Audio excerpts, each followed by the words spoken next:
সেটাই ছিল আমাদের ব্যবস্থা।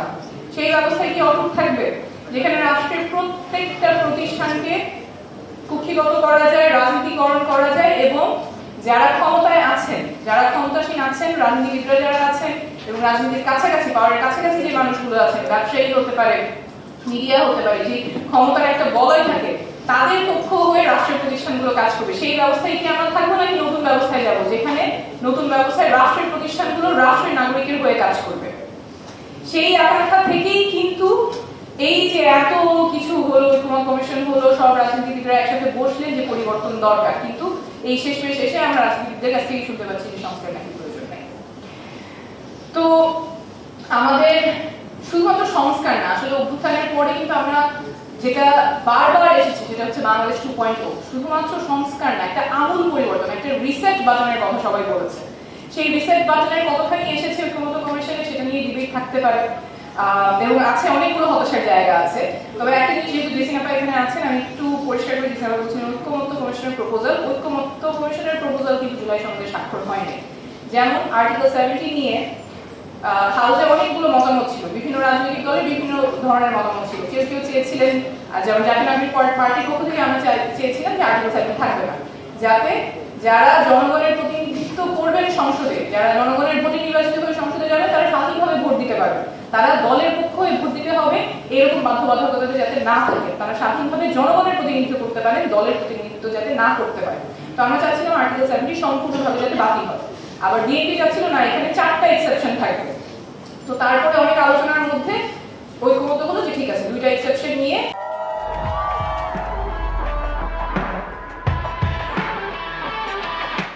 আমরা এটা সনদে সন্নিবেশিত করব। তো তাহলে ওইভাবেই তারপরে যখন সব রাজনৈতিক দলের একটা সাফিসিয়েন্ট কনসেনসাস হলো যে 2টা এক্সেপশন থাকবে আর্টিকেল 70, সেটার উপরে সনদে ঢুকেছে। তো ফাইনালি সনদে যে জিনিসগুলো এসেছে সেটা কিন্তু রাজনৈতিক দলের ঐক্যমতের ভিত্তিতে। আরেকটা যেমন নারীদের প্রতিনিধিত্ব জাতীয় সংসদে, সেখানে সংবিধান সংস্কার কমিশনের একটা প্রপোজাল ছিল, নির্বাচন সংস্কার কমিশনের একটা প্রপোজাল ছিল যে সংরক্ষিত আসন 50 থেকে 100-তে উন্নীত হবে এবং 100 আসন সরাসরি নির্বাচন এর মাধ্যমে নারীরা সংসদে যাবে। পদ্ধতি 2টা কমিশনের 2 রকম ছিল। সেটা কিন্তু ফাইনালি আমাদের যে জুলাই সনদ এখানে পৌঁছায়নি, কারণ রাজনীতিবিদেরা এই জায়গায় একমত হতে পারেনি এবং এটা খুবই দুর্ভাগ্যজনক।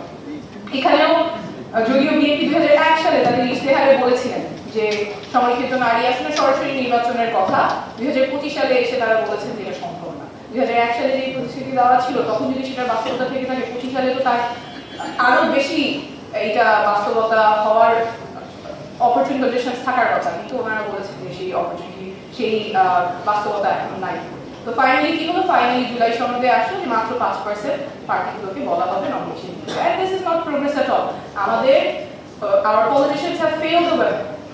ঐক্যমত্য কমিশনে যেই প্রপোজালটা এসেছে নারী জনপ্রতিনিধিত্বের ক্ষেত্রে, এই ক্ষেত্রে politicians have failed the women, মাত্র 5% is status quo. It is not progress at all. কিন্তু যেটা আসছে সেটা রাজনীতিবিদরা যতখানি ঐক্যমত হতে পেরেছে তার ভিত্তিতেই এসেছে।